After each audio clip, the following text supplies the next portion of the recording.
अस्सलाम वालेकुम sir.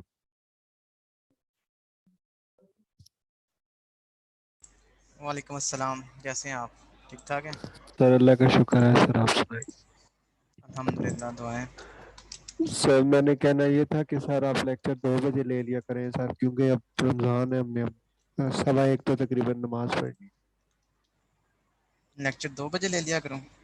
Yes sir, ये सही रहेगा सर, क्योंकि तो 1:15 से दो 1:30 बजे तक सर दो जमात के बजे साथ शुरू।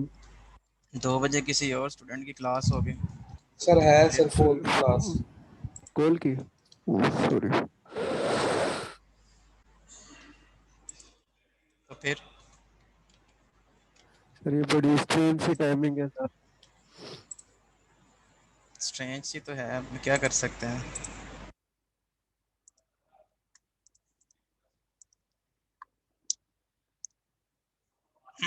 हम ऐसे कर सकते हैं कि हम क्लास 1:15 पे शुरू किया करें और 45 मिनट्स की क्लास कर लिया करें 1 बजे तक। वैसे 50 मिनट्स की क्लास है, 1 से 1:55 तक 55 मिनट्स की। तो हम ये कर सकते हैं कि 45 मिनट्स की क्लास कर सकते हैं और 1:15 पे स्टार्ट कर सकते हैं। आप 1 बजे नमाज पढ़ के आ जाए, क्या कहते हैं? सर 1 बजे भी जमात नहीं सर मिलेगी। 1 से लेकर 1:30 तक कर दें या फिर ऐसे। नहीं, ऐसे तो नहीं ख्वाहिशात पूरी कर सकता ना मैं, ना ही हो सकती है। मैं तो कि पॉसिबिलिटी एक बता रहा हूँ कि जस्ट इतना सा मार्जिन है, 10 से 15 मिनट का मार्जिन हम कर सकते हैं अपने तौर पे। इसके अलावा तो कुछ नहीं हो सकता।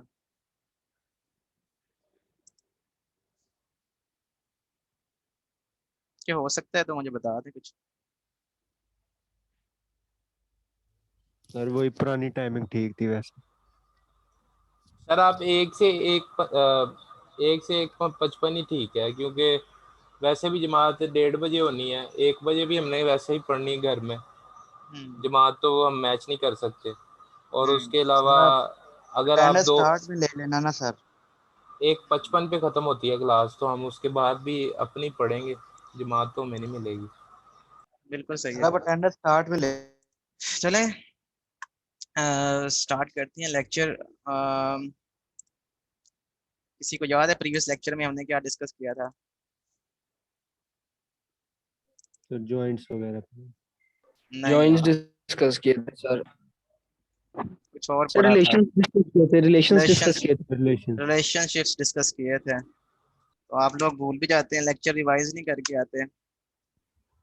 हम्म। सर याद है, 1 to 1, 1 to many, many to many। तो मैनी टू मैनी का यस सर। रिलेशनशिप किस तरह से इम्प्लीमेंट करते हैं, कौन बताएगा? सर वो आपने बताया था कि अगर एक पेंटर मैनी पेंटिंग्स बना रहा हो और मैनी पेंटिंग्स को मैनी पेंटर्स बना रहे हो तो वो मैनी टू मैनी होता है। सर बीच में नहीं, ब्रिज का टेबल बनाते हैं, ब्रिज। ब्रिज टेबल यूज करके, bridge table. Bridge bridge table use करते हैं उसकी इम्प्लीमेंटेशन के लिए। अच्छा, तो अगर अपने वन टू मैनी का रिलेशनशिप बनाना है तो टेबल ए जो है उसका वन इंस्टेंस जो है वो टेबल बी में मैनी इंस्टेंस उसके हैं।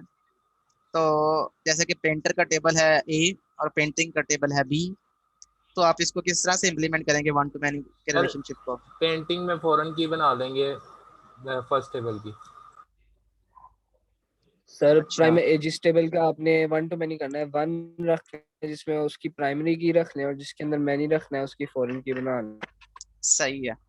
तो आपको अंडरस्टैंडिंग हो गई है कि किस तरह से between more than two entities हम किस तरह से रिलेशनशिप्स इंप्लीमेंट करते हैं। तो रिलेशनशिप्स 3 तरह के हो सकते हैं, वन टू मैनी और मैनी टू मैनी। और इसकी इम्प्लीमेंटेशन किस तरह से होगी? ऑब्वियसली प्राइमरी की और फॉरेन की को कंसीडर करना पड़ेगा।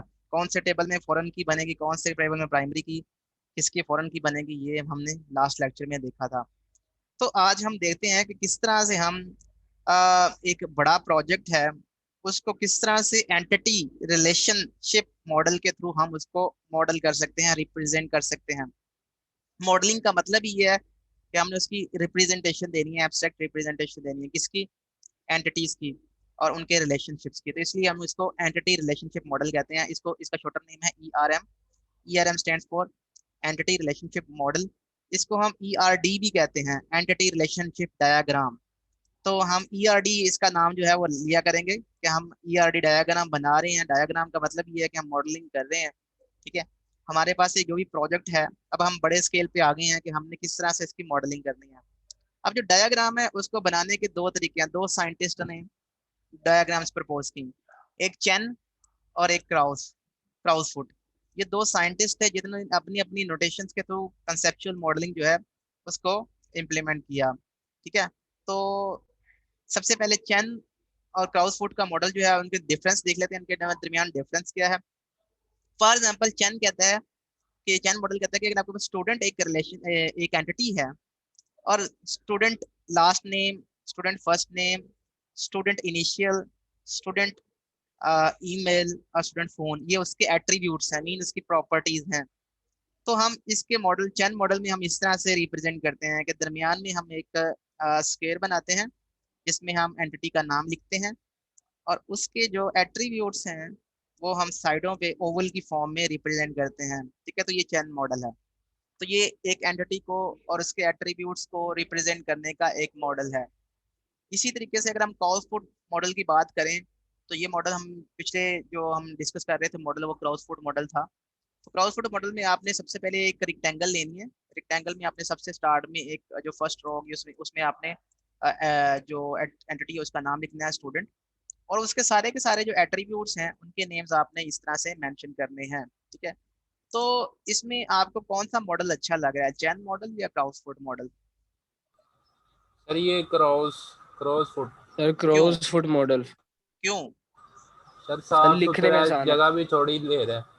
Exactly exactly. तो इसमें अगर आपने एक पेज के ऊपर एक बड़ा जिसमें हो सकता है 10 एंटिटीज हों, स्टूडेंट है, टीचर है, रूम है, क्लासरूम है, और इस तरह से बहुत सारे मॉडल मतलब एंटिटीज हो सकती हैं।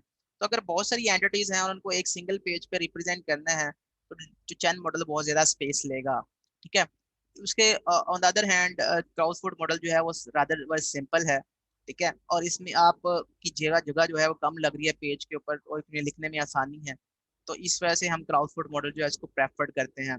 ठीक है, तो ये तो बात हो गई कि किस तरह से बेसिक एंटिटीज और उनके एट्रीब्यूट्स को आप दो डिफरेंट मॉडल्स में आपने रिप्रेजेंट करना है।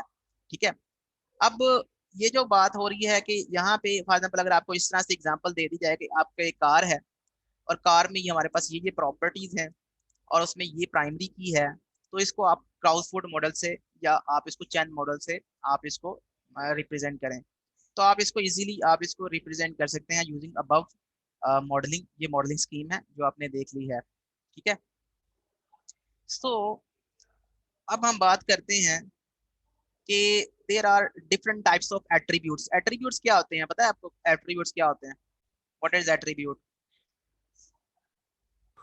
सर एनी उस एंटिटी की जो प्रॉपर्टीज होती हैं। हाँ, उस एंटिटीज की जो कैरेक्टरिस्टिक्स हैं, जो जो प्रॉपर्टीज हैं उसको हम एट्रीब्यूट्स कहते हैं। ठीक है, जैसे कि स्टूडेंट लास्ट नेम है ये उसका एट्रीब्यूट है, स्टूडेंट फर्स्ट नेम है ये उसका एट्रीब्यूट है, स्टूडेंट मिडिल इनिशियल है ये उसका एट्रीब्यूट है। तो ये सारे के सारे जो उसके कैरेक्टरिस्टिक्स हैं जिनका जिस जिस एंटिटी क्या होती है, entity is anything about which we want to save data. जैसे कि पर्सन है, पर्सन का हम डेटा सेव करना चाहते हैं तो पर्सन एक एंटिटी है। अब पर्सन की कौन कौन से कैरेक्टरिस्टिक्स आप रखना चाहते हैं? उसकी नेम रखना चाहते हैं, एज रखना चाहते हैं, उसका phone number, email ID, address, ये सारी सारी चीजें उसके कैरेक्टरिस्टिक्स हैं। तो इनको हम एट्रीब्यूट्स कहते हैं। अब एट्रीब्यूट्स जो हैं वो बहुत तरह के होते हैं, रिक्वायर्ड एट्रीब्यूट्स और ऑप्शनल एट्रीब्यूट्स। समटाइम आपने फॉर्म फिल किया होगा, ऑनलाइन फॉर्म फिल किया होगा, उसमें कुछ ऐसे फील्ड्स होती हैं जिसमें आपको वैल्यू देना मस्ट होता है और जिसके ऊपर स्टार लगा होता है, और कुछ ऐसी वैल्यूज होती हैं जो कि आपको देना जरूरी नहीं है। तो इस केस में ऐसे एट्रीब्यूट्स जो कि जिनकी वैल्यू मस्ट होती है उनको हम रिक्वायर्ड एट्रीब्यूट कहते हैं, और ऐसे एट्रीब्यूट जिनकी वैल्यू एम्प्टी छोड़ी जा सकती है, ठीक है, जो ऑप्शनल होती हैं, जिसको लिखते हैं तो ठीक है, जिसको ना लिखें तब भी कोई मसला नहीं है, जिसको हम एम्प्टी छोड़ सकते हैं उसको हम ऑप्शनल एट्रीब्यूट कहते हैं। ठीक है, तो ये आपको रिक्वायर्ड एट्रीब्यूट और ऑप्शनल एट्रीब्यूट के दरमियान डिफरेंस क्लियर हो गया। डोमेन क्या होती है? डोमेन के ऊपर पहले भी बात हो चुकी है। डोमेन क्या होता है, कुछ तो आइडिया है? All possible values. All possible value of N attribute is called its domain. अगर हम बात करेंगे कि सीजीपीए है, तो सीजीपीए एक हमारे पास एक एट्रीब्यूट है किसका? फॉर एग्जांपल स्टूडेंट का एक एट्रीब्यूट है, इसका डेटा हमने सेव करना है, तो इसकी ऑल पॉसिबल वैल्यूज जो है वो 0 और 4 के दरमियान लाया करते हैं। तो लोएस्ट पॉसिबल वैल्यू 0 है और हाईएस्ट पॉसिबल वैल्यू 4 है। किसी जगह पे सीजीपीए में 5 भी हो सकता है, 6 भी हो सकता है, लेकिन इसकी एक रेंज है। तो इस केस में इसकी जो डोमेन होगी वो 0 और 4 के दरमियान इसकी वैल्यू लाई करेगी। इसकी वैल्यू कभी भी 5 नहीं हो सकती। किसी स्टूडेंट का सीजीपीए जो है वो 5 नहीं हो सकता, ये 5.3 नहीं हो सकता, 10 नहीं हो सकता। तो ये है एट्रीब्यूट की डोमेन। ठीक है, तो डोमेन का आपको क्लियर हो गया कि डोमेन क्या होती है। आइडेंटिफायर्स, ऐसे एट्रीब्यूट्स जो कि दूसरे एट्रीब्यूट्स को यूनिकली आइडेंटिफाई कर रहे होते हैं उसको हम आइडेंटिफायर भी कहते हैं, जिसको हम प्राइमरी की का नाम देते हैं। प्राइमरी की का दूसरा नाम आइडेंटिफायर भी है, क्योंकि ये दूसरे एट्रीब्यूट्स को यूनिकली आइडेंटिफाई कर रहा होता है। ठीक है, तो ये आइडेंटिफायर आपको पता चल गया कि आइडेंटिफायर क्या होता है।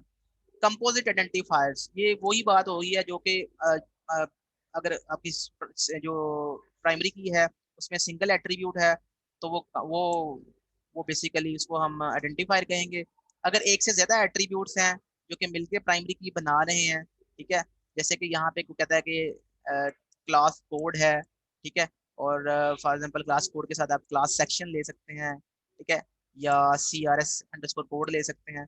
तो इन दोनों को मिला के वो कह रहा है कि ये हमारे पास एक प्रॉपर कैंडिडेट की बनती है, जिसको हम कंपोजिट आइडेंटिफायर कहते हैं।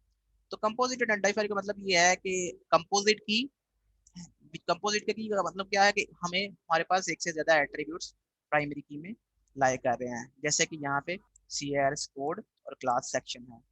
तो CRS सर कोड ये ये रहा और क्लास सेक्शन ये रहा। इन दोनों को मिला के की बना सकते। अगर हम इसको अकेले को बनाना चाहें तो ये रिपीट हो रही है, ये वैल्यू कभी भी नहीं बन सकती की। अगर हम क्लास सेक्शन को बनाना चाहें, क्लास 1 यहाँ पे 1 फिर रिपीट हो गया है तो ये भी कभी भी नहीं बनेगी। लेकिन अगर हम इन दोनों को मिला लें तो ये एक यूनिक वैल्यू बनती है और ये एक यूनिक वैल्यू बनती है और ये एक यूनिक वैल्यू बनती है, ठीक है, और ये एक यूनिक वैल्यू बनती है। अगर 1 रिपीट हो रहा है तो यहाँ पे वैल्यू जो है वो चेंज हो गई है। इसका मतलब है कि इन दोनों को अगर हम मिला लें तो ये बेसिकली दोनों एट्रीब्यूट्स मिलकर कंपोजिट आइडेंटिफायर बनाते हैं। सर ये क्या कंपोजिट की को कैंडिडेट की भी कहते हैं? इस पे बात हो चुकी है पहले, कीज ठीक पे है पहले सर। बात हो चुकी है। ठीक है, वो कीज वाला जो आप क्या कहते हैं लेक्चर है वो वीडियो देखें दोबारा से। ठीक है, कैंडिडेट की किसको कहते हैं, कंपोजिट की किसको कहते हैं। ठीक है, ठीक है तो सर। कंपोजिट और सिंपल एट्रीब्यूट्स जो हैं ये क्या होते हैं। कंपोजिट और सिंपल एट्रीब्यूट्स भी होते हैं, इसका मतलब डिफरेंट है। ये इसको उसके साथ मिक्सअप ना करिएगा, कंपोजिट और सिंपल एट्रीब्यूट्स के साथ। कुछ ऐसे एट्रीब्यूट्स होते हैं जिसमें सिर्फ जिसको मल्टीपल सब फील्ड्स में डिवाइड नहीं कर सकते हम। ठीक है, जिसको हम सब एट्रीब्यूट्स में डिवाइड नहीं कर सकते उसको हम सिंपल एट्रीब्यूट कहते हैं। Simple attribute is an attribute that can not be सब डिवाइडेड। फॉर एग्जांपल एज क्या है इसकी बंदे की, ये मेल है फीमेल है, इसका ये जो इसका स्टेटस क्या है, मैरिज स्टेटस क्या है, मैरिड है अनमैरिड है। ठीक है, तो ये सिंपल एट्रीब्यूट्स हैं। ठीक है, लेकिन कुछ ऐसे एट्रीब्यूट्स होते हैं जिनको हम फर्दर सब डिवाइड कर सकते हैं। फॉर एग्जांपल एड्रेस है, एड्रेस एड्रेस एक ऐसी एट्रीब्यूट है जो कि कंपोजिट एट्रीब्यूट है। क्यों? क्योंकि इसमें इसको फर्दर हम सब डिवाइड कर सकते हैं एट्रीब्यूट्स में। फॉर एग्जांपल किस में डिवाइड कर सकते हैं, हम इसको डिवाइड कर सकते हैं कि street number, city, state, zip code, ये ऐसी फील्ड्स हैं जो हम एड्रेस से फाइंड कर सकते हैं। ठीक है, तो अगर एक एट्रीब्यूट को मल्टीपल एट्रीब्यूट्स में सब डिवाइड कर सकते हैं तो उसको हम कंपोजिट एट्रीब्यूट कहते हैं। अगर एक एट्रीब्यूट को हम सब डिवाइड नहीं कर सकते तो उसको हम सिंपल एट्रीब्यूट कहते हैं। फॉर एग्जांपल अगर हम फोन नंबर की बात करें तो फोन नंबर को दो पार्ट्स में डिवाइड कर सकते हैं, एरिया कोड और एक्सचेंज नंबर। तो ये इसलिए ये कंपोजिट एट्रीब्यूट होगा। ठीक है, समझ आ गई बात की, क्लियर है सबको? नहीं बोल नहीं रहे स्टूडेंट आज, रोजा ज्यादा लग रहा है। क्लियर है सर। सर ये कंपोजिट एट्रीब्यूट को हम डिवाइड कर सकते हैं, सिंपल को नहीं कर सकते? बिल्कुल, कंपोजिट एट्रीब्यूट को हम फर्दर सब एट्रीब्यूट्स में डिवाइड कर सकते हैं। सिंपल एट्रीब्यूट की एक ही वैल्यू होगी जिसको हम फर्दर सब डिवाइड नहीं कर सकते। ओके ठीक सर। है, सिंगल वैल्यूड, अब एक दो और प्रॉपर्टीज हैं एट्रीब्यूट्स की, सिंगल वैल्यूड एट्रीब्यूट्स और मल्टी वैल्यूड एट्रीब्यूट्स। इनमें भी फर्क है। सिंगल वैल्यू एट्रीब्यूट्स कौन से होते हैं और मल्टी वैल्यूड एट्रीब्यूट कौन से होते हैं। सिंगल वैल्यूड एट्रीब्यूट्स वो एट्रीब्यूट्स होते हैं that can have only a single value, जिसकी एक सिंगल वैल्यू हो सकती है, उसको हम सिंगल वैल्यूड एट्रीब्यूट कहते हैं। ठीक है, for example single valued attribute है हमारा CNIC नंबर। CNIC नंबर सिर्फ एक ही होगा एक पर्सन का। ठीक है, तो वो एक सिंगल वैल्यूड एट्रीब्यूट है। ठीक है, मुझे बताएं चिल्ड्रन जो है चिल्ड्रन का, अगर एक पर्सन का हमारे पास एंटिटी है, उसमें चिल्ड्रन हमारे पास जो है वो एक एट्रीब्यूट है, वो सिंगल वैल्यूड है मल्टी वैल्यूड है?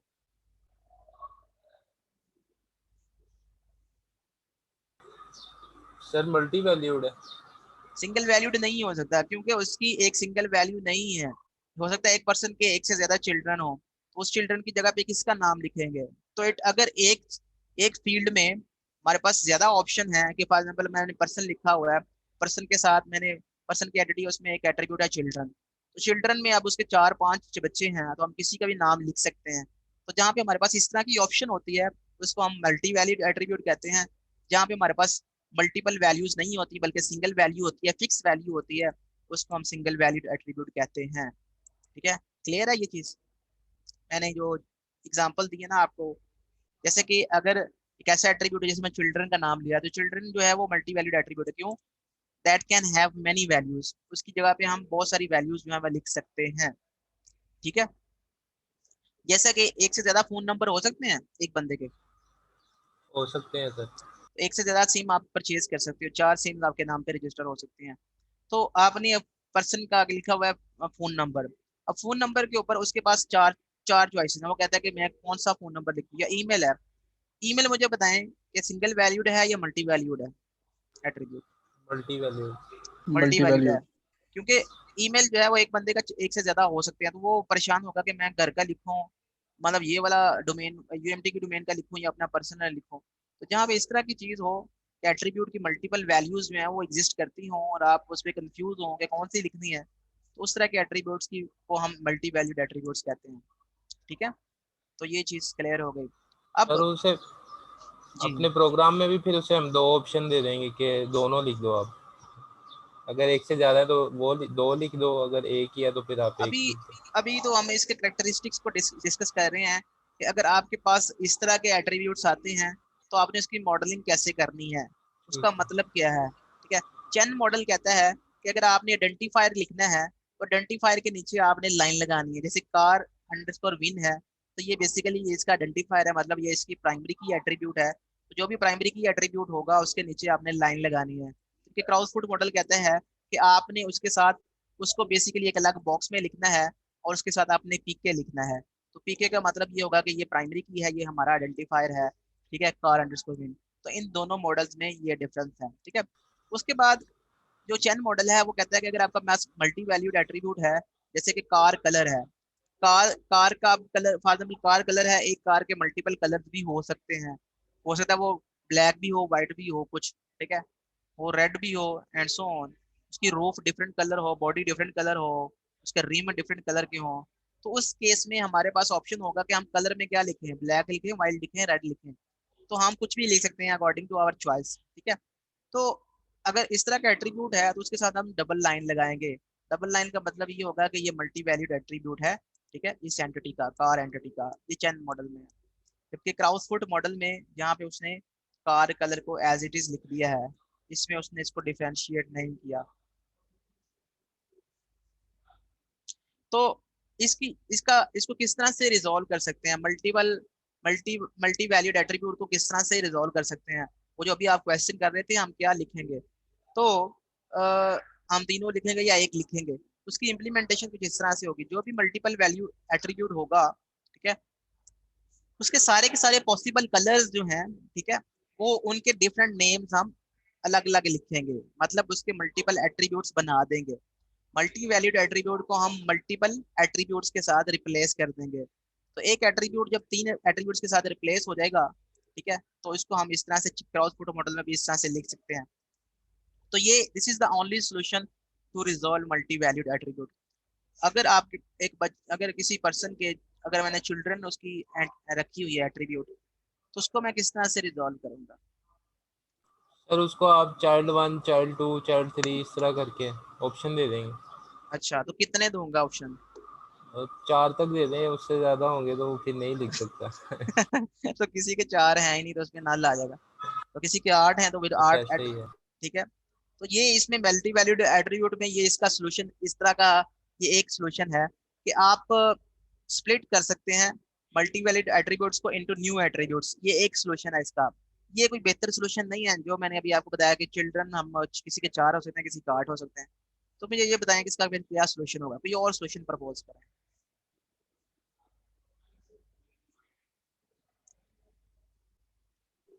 सर करना क्या है? करना ये है, मल्टी वैल्यूड एट्रीब्यूट को रिजॉल्व करना है। मल्टी वैल्यूड एट्रीब्यूट होता क्या है? मल्टी वैल्यूड एट्रीब्यूट ये होता है कि जिसके आंसर में हम मल्टीपल आंसर तो मेरे पास हो सकते हैं। जैसे कि पर्सन है, पर्सन की एक एंटिटी है, मैं आपको बताता हूँ।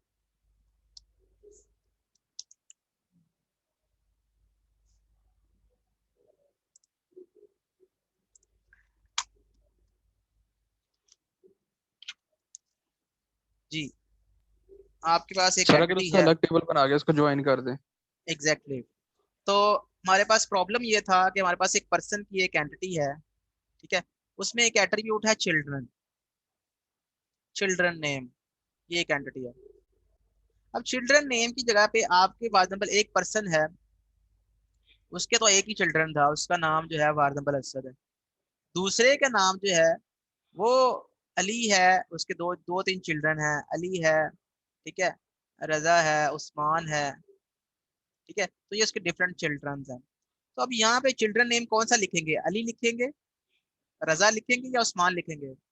तो ये इस तरह की अगर प्रॉब्लम है कि आपके पास जो एट्रीब्यूट है उसके मल्टीपल ऑप्शंस एग्जिस्ट करते हैं उसकी वैल्यू के तौर पे, तो इस तरह के एट्रीब्यूट को हम मल्टी वैल्यूड एट्रीब्यूट कहते हैं।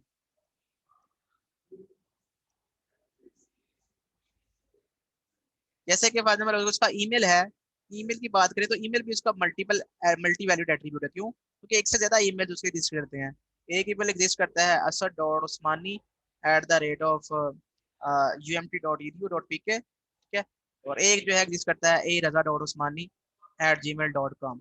तो इस तरह के बहुत सारे अगर मेरे पास ऑप्शन हैं कि मैं ये लिखना चाहता हूँ या ये लिखना चाहता हूँ, मैं ये कंफ्यूज हूँ, तो इस तरह के एट्रीब्यूट को, ईमेल को फिर हम मल्टी वैल्यूड एट्रीब्यूट कहेंगे। इसको रिजॉल्व किस तरह से करना है? इसको रिजॉल्व इस तरह से करना है, अगर जिस तरह से ईमेल्स की बात हो रही है, तो ईमेल 2 या 3 होते हैं लोगों के, पर्सनल या होम, आप कह सकते हैं कि एक उसका पर्सनल है, एक उसका होम है या ऑफिस है। तो आप इसको इस तरह से रिजॉल्व कर सकते हैं कि ईमेल ऑफिस और ईमेल होम या पर्सनल, ठीक है।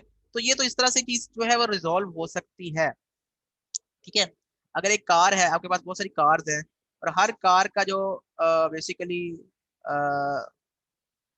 हर कार का जो कलर है, ठीक है, वो बस इसकी बॉडी का कलर डिफरेंट है, रूफ का कलर डिफरेंट है और रिम का कलर डिफरेंट है, तो 3 कलर हैं। उस केस में भी आप जो है वो लिख सकते हैं कार बॉडी कलर, ठीक है, कार अंडरस्कोर रिम कलर, ठीक है, और कार अंडरस्कोर रूफ कलर।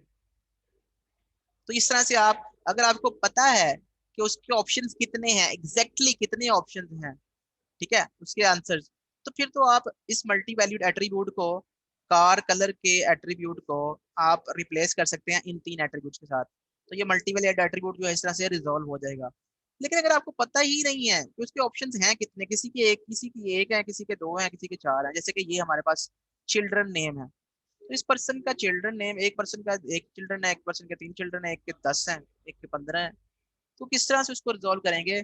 इस चीज को अगर हमारे पास फिक्स वैल्यू नहीं है तो हम कभी भी उसको इस तरह से रिजॉल्व नहीं कर सकते।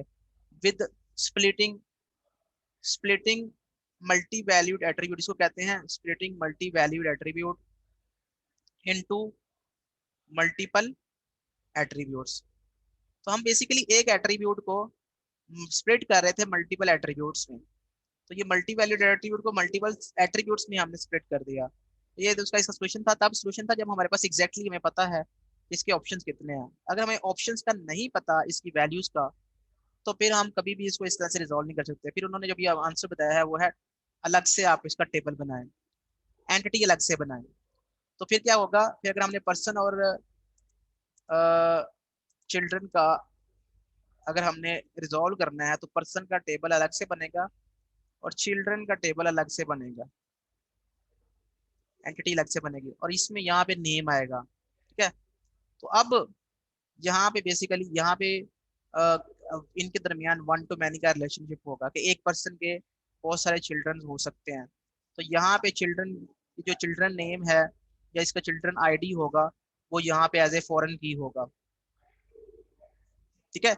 या ये जो पर्सन आईडी है इसकी जो प्राइमरी की है यहाँ पे पर्सन का आईडी जो है यहाँ पे होगा कि ये किसका स्टूडेंट है and so on so forth, बच्चा है किसका है कि नहीं। तो इस तरह से हम देखते हैं कि मल्टी वैल्यूड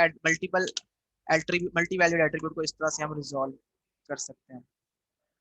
तो ये जैसे अभी उन्होंने बताया कि जरूरी नहीं है कि आप एक एंटिटी को स्प्लिट करें मल्टीपल एंटिटीज में, आप इस तरह से भी कर सकते हैं।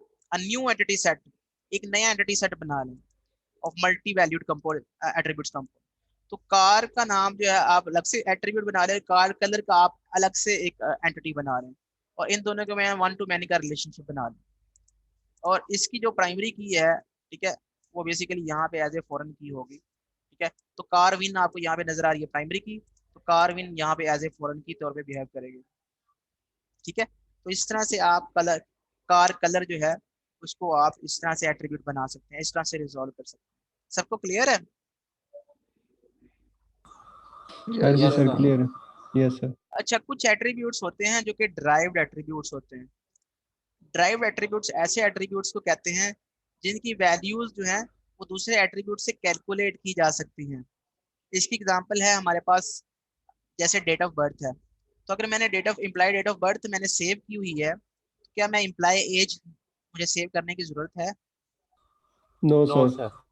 तो इम्प्लाई एज मुझे सेव करने की जरूरत नहीं है। तो इम्प्लाई एज मैं इससे कैलकुलेट कर सकता हूँ। कैसे? मैं करंट डेट में से इम्प्लाई की डेट ऑफ बर्थ माइनस करूंगा, उसको 365 से डिवाइड करूंगा, तो मेरे पास उसकी एज आ जाएगी इंटीजर में, तो उसकी एज कितनी है, ठीक है। तो इसका मतलब ये है कि ऐसे एज के जो एट्रीब्यूट को जो कि हम डेट ऑफ बर्थ से कैलकुलेट कर सकते हैं, एज के एट्रीब्यूट को हम ड्राइव्ड एट्रीब्यूट कह सकते हैं। Derived attribute is an attribute whose value is calculated from other attributes, ठीक है। तो इसको हम ड्राइव्ड एट्रीब्यूट कहते हैं। तो आई होप कि आपको एट्रीब्यूट्स की काफी ज्यादा प्रॉपर्टीज क्लियर हो गई हैं। एट्रीब्यूट्स, कंपोजिट एट्रीब्यूट क्या होता है, सिंगल एट्रीब्यूट क्या होता है, सिंगल वैल्यूड एट्रीब्यूट क्या होता है, मल्टी वैल्यूड एट्रीब्यूट क्या होता है, डोमेन क्या होती है, and so on so forth. Okay, तो ड्राइव्ड एट्रीब्यूट क्या होता है? अब सर रिलेशनशिप।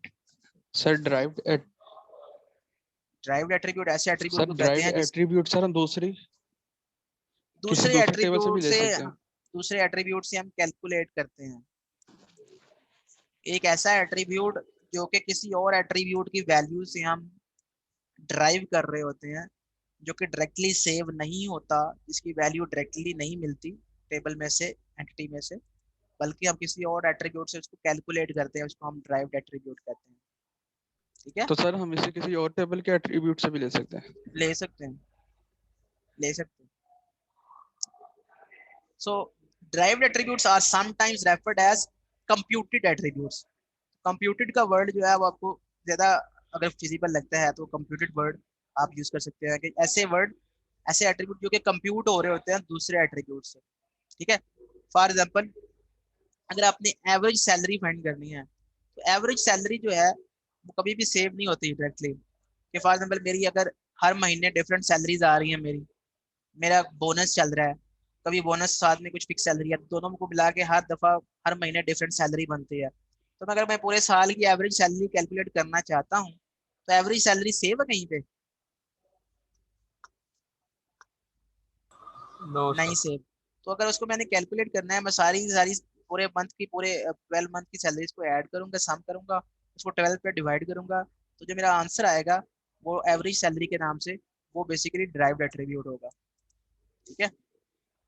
ओके, तो रिलेशनशिप्स के ऊपर पहले बात हो चुकी है कि रिलेशनशिप्स कितनी तरह के होते हैं। अच्छा, रिलेशनशिप में जो एंटिटीज पार्टिसिपेट करती हैं उनको हम पार्टिसिपेंट्स कहते हैं। ऐसी एंटिटीज जो कि रिलेशनशिप में पार्टिसिपेट करती हैं उनको हम पार्टिसिपेंट्स कहते हैं, क्या? Okay, depiction of drive attribute जो है वो चेन मॉडल में हम उसको इस तरह से डिपिक्ट करते हैं, जिनके रिप्रेजेंट करते हैं, उसको हम बेसिकली लाइन जो है वो हम इसमें थोड़ा सा कट डाल देते हैं। तो जो जो आपको ये वाली लाइन नजर आ रही है, इम्प्लाई एज, ये एक ऐसा एट्रीब्यूट है जो कि ड्राइव्ड एट्रीब्यूट है। क्यों? क्योंकि हमने डॉटेड लाइन के साथ इसको रिप्रेजेंट किया है। तो चैन मॉडल में हम इसको डॉटेड लाइन से रिप्रेजेंट करते हैं, और क्राउडफोर्ड मॉडल में हम इसको कैसे रिप्रेजेंट करते हैं इसको, वो बाकी सबको बोल्ड कर देता है और इसको नॉन बोल्ड रखता है। ठीक है, तो ये बेसिकली हमारे पास ड्राइव्ड एट्रीब्यूट्स। सी एडवांटेजेस क्या, डिसएडवांटेज क्या होंगे ड्राइव्ड एट्रीब्यूट्स के आपके ख्याल में? ड्राइव्ड एट्रीब्यूट्स जो हैं इसके सर एडवांटेजेस ये स्टोरेज हैं कि ज्यादा आपको लेगी। आपको सेव नहीं करने पड़ते ना, आपको सेव नहीं यस करते। सर। इसका एडवांटेज ये है कि you don't need to save the data.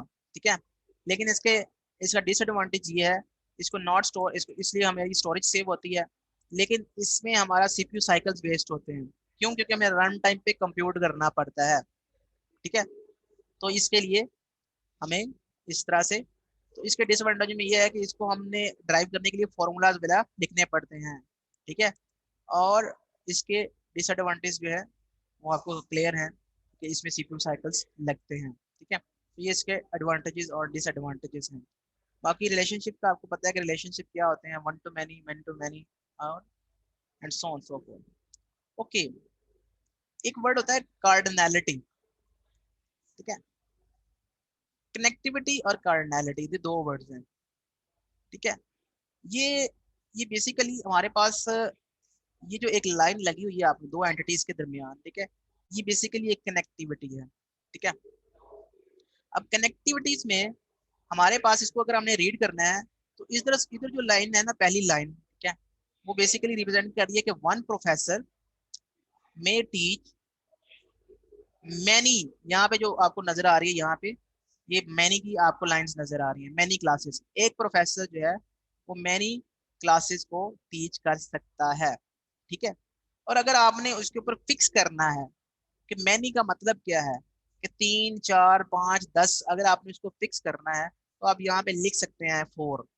तो one professor can teach maximum 4, इसका मतलब था मैक्सिमम, मैक्सिमम 4 क्लासेस। जरूरी नहीं है, इसका मतलब एग्जैक्टली नहीं है कि एक प्रोफेसर, जब मैनी का वर्ड यूज होता है तो मैनी का वर्ड जो है वो एग्जैक्टली के केस में नहीं यूज होता, वो यूज होता है मैक्सिमम के केस में, कि एक प्रोफेसर जो है वो बहुत सारी क्लासेस को पढ़ा सकता है। हो सकता है एक प्रोफेसर एक क्लास को पढ़ा रहा हो, एक प्रोफेसर पढ़ा ही ना रहा हो, एक क्लास 2 प्रोफेसर को पढ़ा रहा हो, लेकिन मैक्सिमम एट मैक्स एक प्रोफेसर 4 क्लासेस को पढ़ाएगा। ठीक है, तो ये कार्डिनैलिटी है। कार्डिनैलिटी का मतलब ये है कि इसका एक टपल जो है वो इसके कितने टपल्स के साथ लिंक हो सकता है। मैं दोबारा बताता हूँ, cardinality means how many number of tuples of one entity can associate with how many tuples of other attribute entity। Clear है कार्डिनैलिटी? सर ये सम ऑफ टपल्स को भी कार्डिनैलिटी नहीं कहते? सम ऑफ टपल्स को कार्डिनैलिटी कहते हैं। यहाँ पे जो ये कार्डिनैलिटी की एमसीक्यूज बात भी हो आया रही था आपका। है, यहाँ पे जो कार्डिनैलिटी की बात हो रही है ना, वो इस रिलेशनशिप के केस में आ रही है। उस केस में वो ठीक है, लेकिन यहाँ पे अगर आप रिलेशनशिप की बात करें तो रिलेशनशिप में जो कार्डिनैलिटी है वो एक्सप्रेस करती है minimum and maximum number of entity occurrences associated with one occurrence the related entity. इसका मतलब ये है कि अगर एक प्रोफेसर है, उसका उसकी एक अकरेंस दूसरी एंटिटीज की कितनी अकरेंसेस के साथ एसोसिएटेड है। मतलब प्रोफेसर का एक टपल जो है उसके अगेंस्ट क्लास में कितने टपल्स आ सकते हैं। ठीक है, ठीक है सर। तो सर ये यानी कि जैसे, इसमें इस एग्जांपल में प्रोफेसर जितनी क्लासेस पढ़ाता है वो उसकी कार्डिनैलिटी है। नहीं नहीं, मैं बताता हूँ आपको। मैक्सिमम जितनी पढ़ा सकते हैं।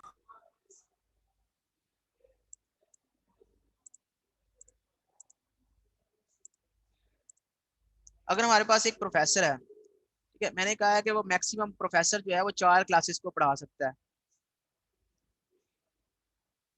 एक प्रोफेसर जो है वो 4 क्लासेस को, तो प्रोफेसर का टेबल कैसे बनेगा? ये प्रोफेसर का टेबल बनेगा, उसमें प्रोफेसर आईडी होगा, प्रोफेसर नेम होगा, प्रोफेसर आईडी 1 है, प्रोफेसर आईडी 2 है, प्रोफेसर आईडी 3 है, उसका नेम जो है वो रजा है, उस्मान है, ठीक है, बशीर है, ये प्रोफेसर नेम है। अब यहाँ पे क्लास का एक टेबल है, क्लास में हमारे पास क्लास आईडी है, और क्लास नेम है, क्लास आईडी 1 है, क्लास है ऊप की, क्लास आईडी 2 है, क्लास है डेटाबेस की, क्लास आईडी 3 है, क्लास है थ्योरी ऑफ ऑटोमेटा की, क्लास नंबर 4 है क्लास है ऑपरेटिंग सिस्टम की। अब इस क्लास को कौन पढ़ा रहा है, यहाँ पे प्रोफेसर आईडी लिखेंगे क्योंकि यहाँ से वन टू मैनी का रिलेशनशिप है, तो जिस तरफ मैनी का सिंबल होगा उस तरफ फॉरेन की होगी दूसरे टेबल की। तो ये प्राइमरी की जो है ये यहाँ पे फॉरेन की होगी और ये प्राइमरी की है इस टेबल में। इसको बाद में प्रोफेसर नंबर 1 पढ़ा रहा है, प्रोफेसर नंबर 1 पढ़ा रहा है, इसको प्रोफेसर नंबर 3 पढ़ा रहा है, इसको 2 पढ़ा रहा है, इसको फॉर एग्जाम्पल यान पढ़ा रहा है। अब इसमें देखें कि जो रजा है वो 3 क्लासेस को पढ़ा रहा है, जबकि जो बशीर है वो एक क्लास को पढ़ा रहा है और उस्मान पढ़ा ही नहीं रहा। तो इसका मतलब ये होता है कि एक प्रोफेसर मैनी क्लासेस को पढ़ा सकता है और एक क्लास एक ही प्रोफेसर पढ़ाएगा। तो इसको हम इस तरह से रिप्रेजेंट कर सकते हैं कि एक प्रोफेसर जो है वो मैक्सिमम 4 क्लासेस को पढ़ा सकता है। मैं यहाँ पे मैक्सिमम 4 लिख, क्या, लेकिन एक क्लास जो है वो एक ही प्रोफेसर पढ़ाएगा। क्या, तो ये जो एसोसिएटिविटी है 1 to 4 ये बेसिकली कार्डिनैलिटी है। कार्डिनैलिटी का मतलब ये है कि how many occurrences of this tuple, how many occurrences of one tuple in professor entity is associated with how many tuples in class entity। ठीक है, सर तो कैन एसोसिएटेड एक टपल जो है इस प्रोफेसर के टेबल की एक टपल जो है वो दूसरे टेबल की कितने टपल के साथ मैक्सिमम कनेक्ट एसोसिएट हो सकती है, 4 टपल्स के साथ। तो इसकी जो कार्डिनैलिटी है वो 4 है। ओके, सर तो अगर यहाँ पे असद वाला जो सा सर है वो या रजा वाला जो सा सर है वो सिर्फ 2 क्लासें में पढ़ा रहा होता तो उसकी कार्डिनैलिटी फिर भी 4 ही होती, यस, क्योंकि क्योंकि आपने मैक्सिमम 4 है। हाँ मैक्सिमम आपने यहाँ पे मेंशन किया हुआ है कि यहाँ पे 4 है। ठीक है और सर अगर ये यहाँ पे ओके सर, थैंक जी, यहाँ पे तो 4 हम मैक्सिमम कर सकते हैं। अगर कुछ ऐसे केसेस होते हैं यहाँ पे कोई हमने लिमिट नहीं लगाई होती, जितने मर्जी आ हाँ जाए इन्फिनिटी लिखते डुप्लीकेट्स, हैं, इन्फिनिटी लिख देंगे। इन्फिनिटी ठीक है लिखते हैं यहाँ। ठीक है सर। ओके, तो ये कनेक्टिव्स जो है, कनेक्टिव्स आपको रिप्रेजेंट कर रहे हैं कि कितने एट्रीब्यूट, मतलब मैनी टू मैनी का रिलेशनशिप है, 1 to 1 का है, मैनी टू मैनी का है। तो कनेक्टिव्स से आपको पता चलेगा कि रिलेशनशिप कौन सा है, और नीचे जो वैल्यूज आप मेंशन कर रहे हैं इससे पता चलेगा कि कार्डिनैलिटीज क्या है आपस में। डन हो गया, तो ये आपको कनेक्टिविटीज और कार्डिनैलिटीज का पता चल गया। अब कुछ ऐसे एट्रीब्यूट्स होते हैं जो कि ऐसे रिलेशनशिप्स होते हैं जो कि स्ट्रॉन्ग रिलेशनशिप्स होते हैं। ठीक है, और कुछ ऐसे रिलेशनशिप्स होते हैं जो कि वीक रिलेशनशिप्स होते हैं। ठीक है, अब स्ट्रॉन्ग रिलेशनशिप और वीक रिलेशनशिप का मतलब क्या है, इसका मैं आपको समझाता हूँ मतलब क्या है। आप मुझे ये बताएं कि इसको मैं डिलीट कर दूं, इसको मैं डिलीट कर दूं अगर ये वाला टेबल पर प्रोफेसर का, इसकी कोई सेंस बनती है क्लास के टेबल, क्लास के रिलेशन की? सर इस केस में हाँ जी, आई थिंक इसका फायदा नहीं है फिर तो। इसका फायदा नहीं है, क्यों? क्योंकि अगर हम कहेंगे कि क्लास नंबर 1 है उसका नेम ओप है और वो प्रोफेसर नंबर 1 पढ़ा रहा है, प्रोफेसर नंबर 1 किधर है जी? प्रोफेसर नंबर 1 का तो पता ही नहीं है, वो तो कौन सा टेबल है प्रोफेसर का, तो ये तो प्रोफेसर का टेबल एग्जिस्ट ही नहीं करता। तो अगर ये टेबल डिलीट कर दिया जाए, ठीक है, तो इसकी कोई सेंस नहीं बनती इस टेबल की। तो ये बेसिकली एग्जिस्टेंस डिपेंडेंट है, इसकी एग्जिस्टेंस जो है, क्लास टेबल की एग्जिस्टेंस जो है, क्लास की जो एंटिटी है उसकी एग्जिस्टेंस जो है वो डिपेंडेंट है प्रोफेसर के ऊपर। इसको कहते हैं एग्जिस्टेंस डिपेंडेंसी।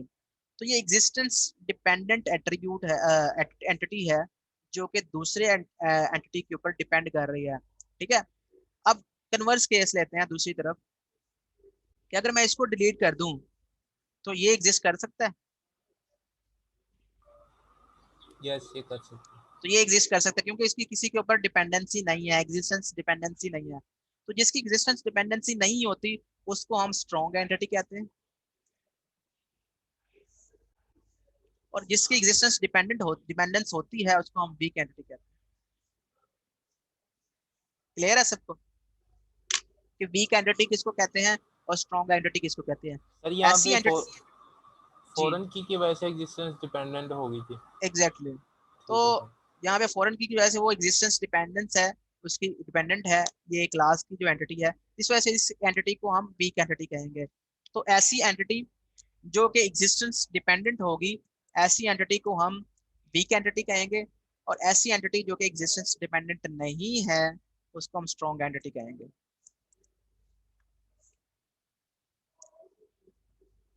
तो इस तरह से जो रिलेशनशिप्स होते हैं वो भी वीक रिलेशनशिप्स होते हैं और स्ट्रॉन्ग रिलेशनशिप्स होते हैं।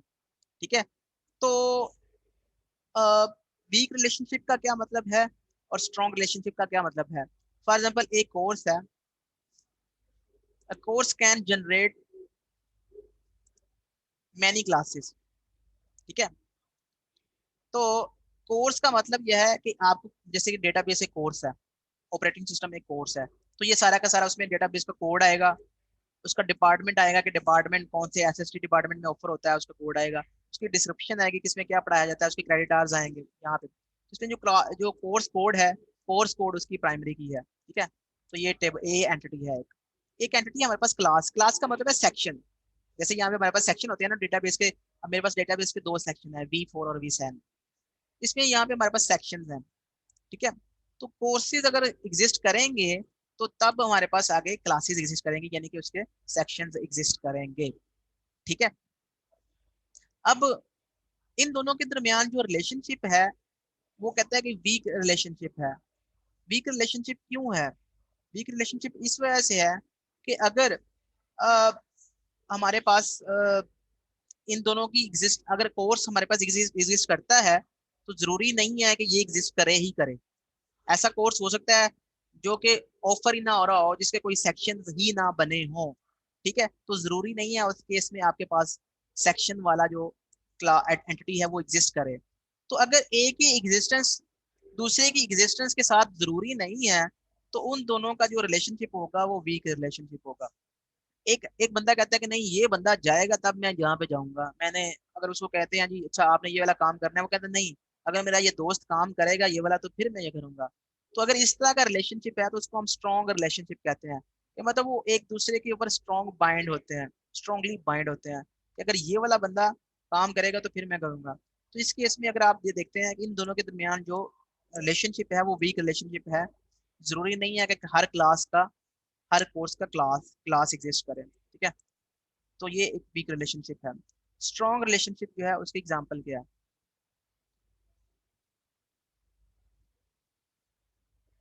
अच्छा, वीक एंटिटी में मैंने आपको बता दिया वीक एंटिटी क्या होती है।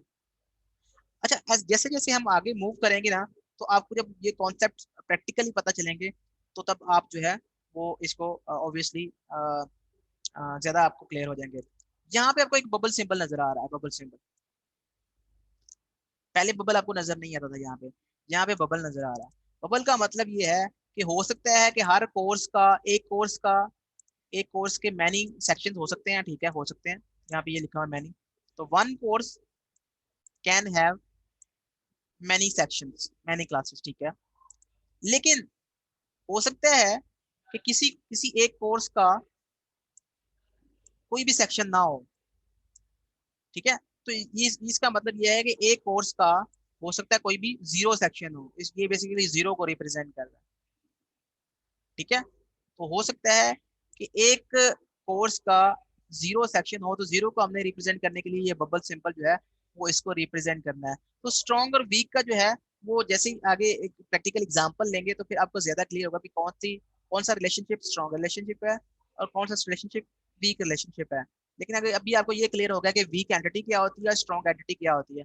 ऐसी एंटिटी जो कि एग्जिस्टेंस डिपेंडेंट है वो वीक एंटिटी होती है, ऐसी एंटिटी जो एग्जिस्टेंस डिपेंडेंट नहीं है वो स्ट्रॉन्ग एंटिटी होती है। सर ठीक है, ये स्ट्रॉन्ग और वीक रिलेशनशिप की एग्जांपल दे, इतनी सही समझ हाँ नहीं आई। उसकी एग्जांपल जो है वो आपको क्लियर कर देते हैं आगे। ठीक है आगे सर। इसकी एग्जांपल्स आएंगे तो हम इसको क्लियर कर देते हैं। ओके।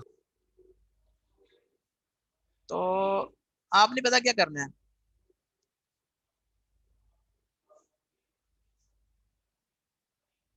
टाइम तकरीबन हो गया है 150 इज योर टाइम, मैं अटेंडेंस मार्क कर लेता हूँ। तो इंशाल्लाह नेक्स्ट क्लास में मैं आपको इसकी एग्जांपल बताऊंगा और फिर हम यहाँ से दोबारा से स्टार्ट करेंगे कि किस तरह से हम कार्डिनैलिटीज को किस तरह से हम रिप्रेजेंट करते हैं क्राउसफुट मॉडल में, ठीक है। और वो किस तरह से हम एक प्रोजेक्ट को अगर हमने मॉडल करना है क्राउसफुट मॉडल के थ्रू, तो हम किस तरह से उसको रिप्रेजेंट करेंगे, मॉडलिंग कैसे करेंगे। तो इंशाल्लाह नेक्स्ट क्लास में हम प्रॉपर मॉडलिंग सीख लेंगे, और ये कुछ और डिग्रीज वगैरह हैं रिलेशनशिप की, ये भी हम डिस्कस करेंगे। In the next class I will let you know about strong and weak relationships. Sir मेरा एक क्वेश्चन है। जी जी बताएं। सर ऐसा कोई सिनेरियो है जिसमें मूवीज एट्रीब्यूट है, तो सर वो कंपोजिट एट्रीब्यूट होगा या मल्टी वैल्यूड? क्योंकि जैसे कौन कि सा एट्रीब्यूट, कौन सा एट्रीब्यूट? कंपोजिट या मल्टी वैल्यूड, क्योंकि मूवीज जैसे कि थ्रिलर भी होती है, मिस्ट्री भी होती है एक साथ ही, तो वो मल्टी वैल्यूड होगी या कंपोजिट होगी?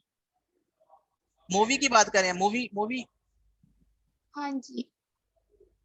अच्छा, अगर मूवी मूवी टाइप है तो मूवी टाइप जो है वो आप उसकी टाइप मेंशन करेंगे ना कि उसकी टाइप क्या है।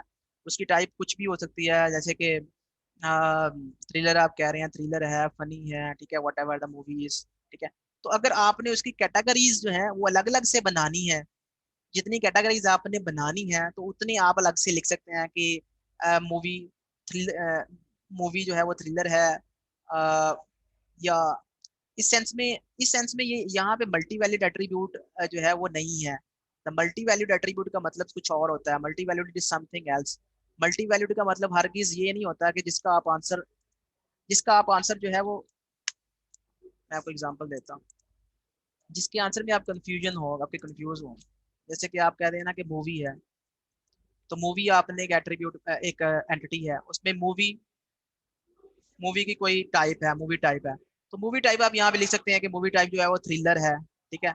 मूवी टाइप जो है वो फनी है, ठीक है, हॉरर है। तो आप यहाँ पे उसकी सारी की सारी टाइप्स जो है वो लिख सकते हैं, ये मूवी टाइप के अंदर आएगा, ठीक है। तो movie type is not a multi valued attribute, ये मल्टी वैल्यूड एट्रीब्यूट नहीं है। मल्टी वैल्यूड एट्रीब्यूट का मतलब जो है वो कुछ और है। मल्टी वैल्यूड एट्रीब्यूट का मतलब जो है वो हमने लिया था कि जैसे एक कार है, उस कार के 3 कलर हैं, ठीक है। जहाँ पे बेसिकली रेड कलर हुआ है, यहाँ पे बेसिकली ग्रीन कलर हुआ है, और यहाँ पे बेसिकली ब्लू कलर हुआ है।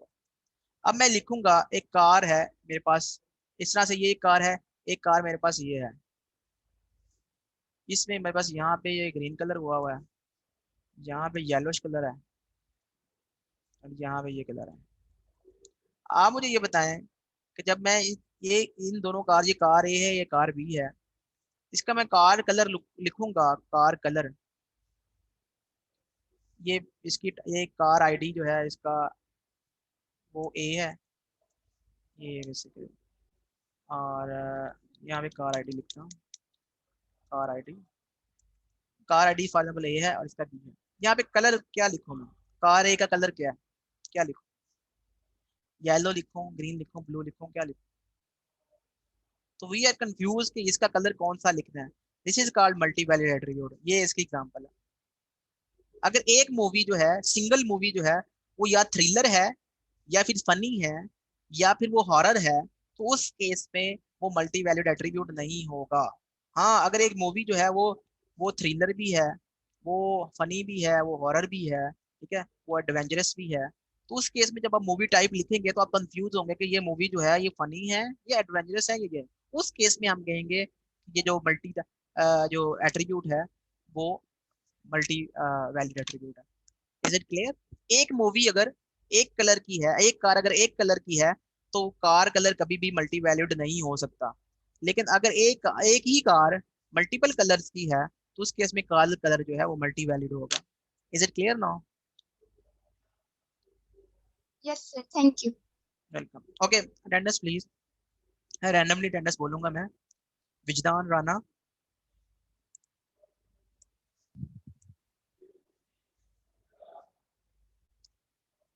Talha Zahid, Shamir Shahzad, yes sir present. Syed Dilawar, Rashid Farid, yes sir. Rana Jawad, Present, sir. Mohammad Hamza Azeem, Present, sir. Mohammad Hamza Nadeem, yes sir, sir नहीं मैं। Naeem, Moiz Shafi, Present, sir. Mohammad Ayesh Bhatt, Present, sir. Bilal Jamul, Present, sir. Amina Iftikhar, Present, sir. Hasan Ijaz, Present, sir. Mohammad Zain Sultan, Present, sir. Murtaza Raza, Present, sir. Usama Khalid, Saif Ali,